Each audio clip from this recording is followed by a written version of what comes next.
જય માતાજી મિત્રો, હું છું આપનો યોગીરાજ ભવાન અને એક નવા જ અંદાજમાં એક નવા ટેલેન્ટ સાથે આજે ફરી તમારી સમક્ષ હાજર છું ગુજરાતી રંગમંચ ચેનલમાં। તો મારા દર્શક મિત્રોને નમસ્કાર, દરેક મારા મિત્રોને થેન્ક યુ કહીશ, કારણ કે આજે મળવું છે એક નવા જ એક્ટરને જેમનું નામ છે રમેશ રાવત। તો મિત્રો આવો એમને મળીએ અને એમને મળીને અવનવી વાતો કરીએ। તો રમેશભાઈ જય માતાજી। જય માતાજી, જય માતાજી। તમારો કિંમતી સમય આપણી આ ગુજરાતી રંગમંચ ચેનલમાં તમે આપ્યો બદલ ખૂબ ખૂબ તમારો આભાર, કારણ કે ઘણા સમયથી તમારી રાહ અમે જોતા હતા, પણ આજે એ સમય નજીક આવી ગયો છે અને તમે અમારી સાથે બિરાજમાન છો, તો ખૂબ ખૂબ આભાર।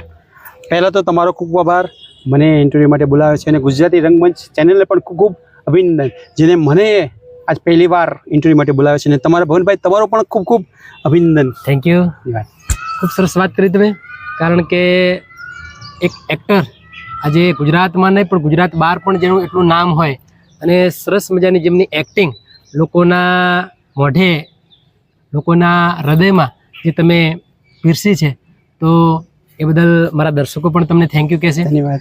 કારણ કે એક્ટિંગ કરવી એક એના માટે ઘણું બધું સંઘર્ષ કરવું પડતું હોય છે, ઘણી બધી મહેનત કરવી પડતી હોય છે, ઘણી સંઘર્ષ કરવું પડતું હોય છે। તો રમેશભાઈ, પ્રથમ તો આપણા દર્શકોને તમારો શોર્ટ પરિચય આપીશું। મારું નામ રમેશ રાવત છે અને હું ગુજરાતી ફિલ્મ ઇન્ડસ્ટ્રીમાં એક્ટર તરીકે કામ કરી રહ્યો છું અને 2001થી આ લાઈનમાં જોડાયેલો છું અને ઘણી સિરિયલો, શોર્ટ ફિલ્મો અને આલ્બમ સોંગ પણ કર્યા છે।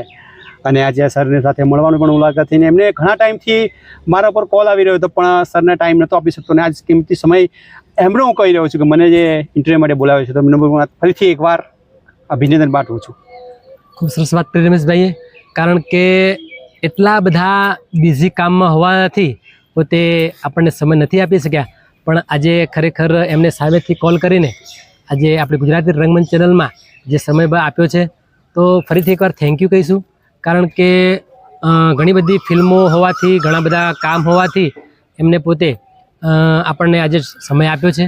તો રમેશભાઈ, મારો બીજો પ્રશ્ન એ હતો કે શરૂઆતમાં આ એક્ટિંગ લાઇનમાં કઈ રીતે આવવાનું થયું? પહેલાં તો આ ગુજરાતી ફિલ્મમાં મારો કોઈ લેવો દેવું નહોતું, એના સિવાય મારા મામા સિંગર હતા જેમનું નામ છે રામજીભાઈ રાવત। એ લગભગ 30-35 વર્ષથી આ લાઈનમાં કામ કરતા।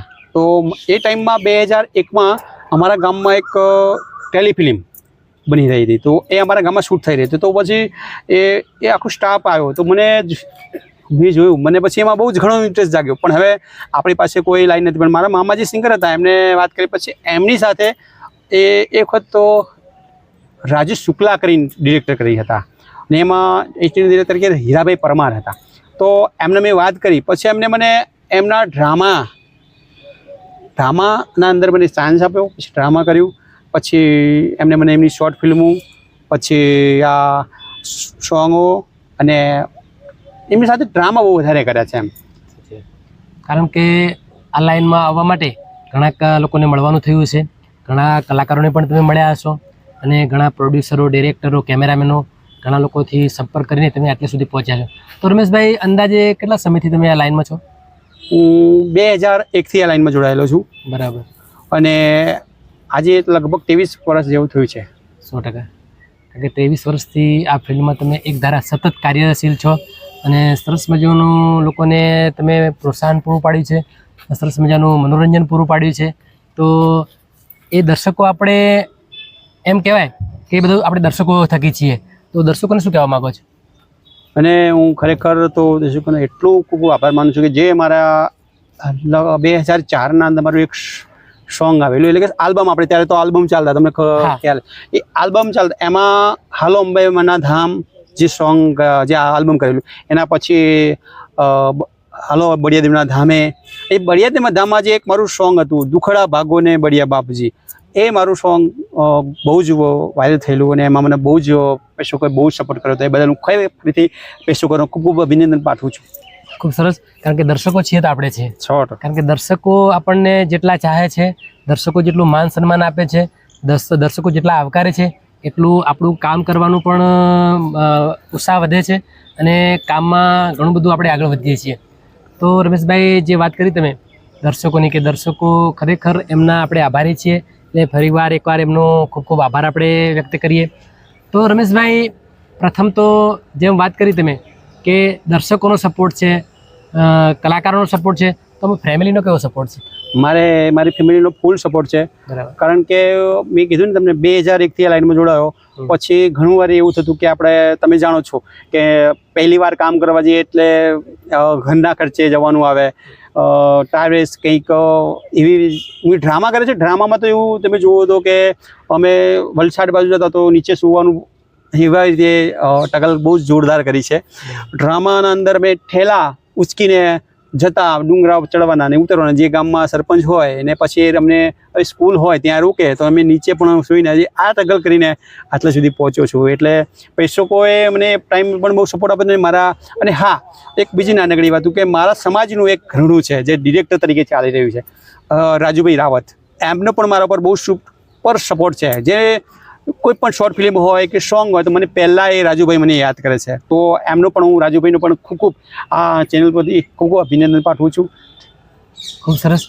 રાજેશભાઈનું તો કામ જ એ છે કે સમાજને આગળ લાવવાનું, અને સમાજ બહાર પણ જે આ ફિલ્ડમાં જોડાયા છે એમાં એમનો ખૂબ સપોર્ટ રહ્યો છે. પણ બીજો પ્રશ્ન મારો એ હતો કે જેમ તમે વાત કરી કે શરૂઆતમાં ખૂબ જ સ્ટ્રગલ કરવી પડી છે તમારે, 100%. પણ આજે તો ખરેખર તમે એટલા છવાઈ ગયા છો અને એક હીરોની પદવી પણ તમે મેળવી છે. 100%. તો હવે કેવું લાગે છે? અત્યારે તો ખરેખર કહું ને બહુ જ આનંદ થાય છે. કારણ કે જ્યારે નાનપણથી જ મને શોખ હતો. એટલે શૂટિંગ આજે હીરોનો તો મને જ્યારે નરેશ દાદા અને રોમો માણેકને આ બધાને જોતો ત્યારે મને એવું થતું કે આપણે આ કંઈક કરવું છે. પણ ત્યારે આપણે કોઈ સપોર્ટ નહોતો, અને આપણે એવી ફેમિલીમાંથી આવીએ છીએ કે મીડિયમ ફેમિલી છે. એટલે આપણી પાસે એટલું બધું પ્રોડક્શન પણ નહોતું કે આપણે બધા લોકો ફાઇનાન્સ કરીને આપણે હીરો બની જઈએ. એટલે એ રીતે ટગલ કરી છે કે ખરેખર સર નહીં માનો, મેં ના તમને હમણાં વાત કરી કે જઈએ કોઈ જગ્યાએ પૂછીએ સર તો હા આવી જજો ને. ત્યાં અમુક વાર બેસી રહીએ બે દિવસ, આપણે પછી કંઈક નાનકડું રોલ આપે અને આપણે કરીએ. આવા સ્ટ્રગલ કરીને સર આજે આજ પણ સુધી પહોંચ્યું છે. એટલે બહુ જ આજે આનંદ છે. ખરેખર આજે મને પ્રેક્ષકો બહુ જ વધાયો છે. તો ફરીથી વારંવાર હું પ્રેક્ષકોનું ખૂબ અભિનંદન પાઠવું છું. રમેશભાઈ, ખરેખર આજે હું તમને મળ્યો, મને ખૂબ આનંદ થયો કે જ્યારે તમે આ ફિલ્ડમાં જોઈન્ટ થયા ત્યારે પણ તમારો એ જ રીતનો સ્વભાવ રહ્યો છે, અને આજે ઘણી એવી પદવી તમે મેળવી છે છતાં પણ એ જ સ્વભાવ છે તમારો. કારણ કે એક નિખાલસ સ્વભાવ અને કોઈ પણ જાતનું ઈગો કે એવું કંઈ છે નહીં તમારામાં, અને એક નોર્મલ વ્યક્તિની જેમ તમે આજે ઇન્ટરવ્યૂ આપી રહ્યા છો. તો મને ખરેખર ખૂબ આનંદ થયો છે. તો રમેશભાઈ, આપણી આ ગુજરાતી રંગમંચ ચેનલમાં આજે તમારું ફર્સ્ટ ઇન્ટરવ્યૂ છે. યસ. તો કેવું લાગે છે આમ? ખરેખર અંદરથી એટલો હું ખુશ છું કે તમને હું સર કહી નથી શકતો કે મારો ફર્સ્ટ આ ઇન્ટરવ્યૂ છે. અને હું તમને ફરીથી કહું છું સર કે આપની ચેનલ ગુજરાતી રંગપંચને હું ફરીથી ખૂબ અભિનંદન પાઠવું કે જે અમારા જેવા કલાકારોને પ્રોત્સાહન આપીને અત્યારે તમે ઇન્ટરવ્યૂ લઈ રહ્યા છો. તો એના માટે ખૂબ તમારો અભિનંદન. થેન્ક યુ, તમારો પણ આભાર.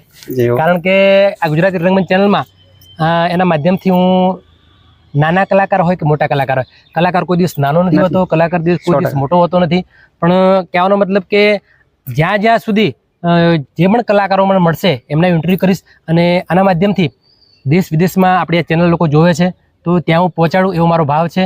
અને આજે તમે મારી ચેનલમાં આવ્યા તો ખરેખર મારા દર્શકોને ઘણા સમયથી રાહ જોતા હતા કે ભાઈ રમેશભાઈનું તમે ઇન્ટરવ્યૂ કરો તો અમારે એમને જાણવા છે અને એમને માણવા છે. તો જેમ તમે વાત કરી કે તમારું ગામ પોતે હાલ તમે અમદાવાદમાં સ્થાયી છો, તો તમારું જે મૂળ સ્થાન કયું છે? મારું મૂળ ગામ શેદળી છે, કડી તાલુકાનો, જિલ્લો મહેસાણા છે. પણ જ્યારે પપ્પા મેરેજ કર્યા પછી અમદાવાદમાં શિફ્ટ થઈ ગયા, અને આજે હાલ આપણે અમદાવાદમાં પોતાના જ શિફ્ટ થઈ રહ્યા છે, અને આપણે પોતાના મકાનો છે. પણ જન્મ જ અમદાવાદનો છે, પણ આપણું મારું ગામ શેદળી, તાલુકો કડી અને જિલ્લો મહેસાણા છે. ખૂબ સાચી વાત. મેં એવું સાંભળ્યું છે કે તમે કોઈ એવી સારી એવી સિરિયલમાં પણ કામ કર્યું છે. તો એવી કોઈ સારી એવી નામાંકિત સિરિયલ અથવા લોકોમાં પોપ્યુલર થઈ હોય એવી કોઈ સિરિયલ ખરી કોઈ? હા, ખરી. દૂરદર્શનમાં આવતી એક નાના પંખી સિરિયલ, જેમાં મેં વિલનનો રોલ કરેલો.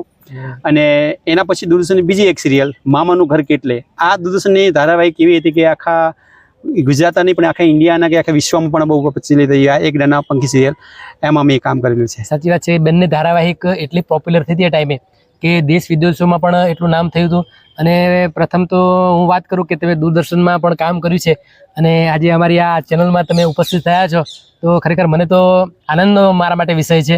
પણ રમેશભાઈ, આપણા દર્શકોને આપણે કહીશું કે આપણી ગુજરાતી રંગમંચ ચેનલમાં આ મારા જે મિત્ર છે રમેશભાઈ, એમને તમારા કોઈ પણ પ્રોગ્રામમાં અથવા કોઈ પણ ફિલ્ડ જેમ ફેમિલી સાથેનું કોઈ ફિલ્ડ હોય અથવા કોઈ મ્યુઝિક લેવલનું કોઈ કામ હોય તો 100% એમને ઇન્વોલ્વ કરજો, કારણ કે ખૂબ જાણવા અને માણવા જેવા કલાકાર છે. તો મારું બીજું કહેવાનું કે આપણી ગુજરાતી આ રંગમંચ ચેનલને લાઇક કરો, શેર કરો, કોમેન્ટ કરો અને સબસ્ક્રાઇબ કરો ન ભૂલતા, જેથી કરીને આવા સરસ મજાના કલાકારો હું તમારા સુધી પહોંચાડી શકું. તો મિત્રો, મારો બીજો વિડીયો આવે ત્યાં સુધી રમેશ રાવત અને ભવાની યોગીરાજના દરેકને જય માતાજી. જય માતાજી.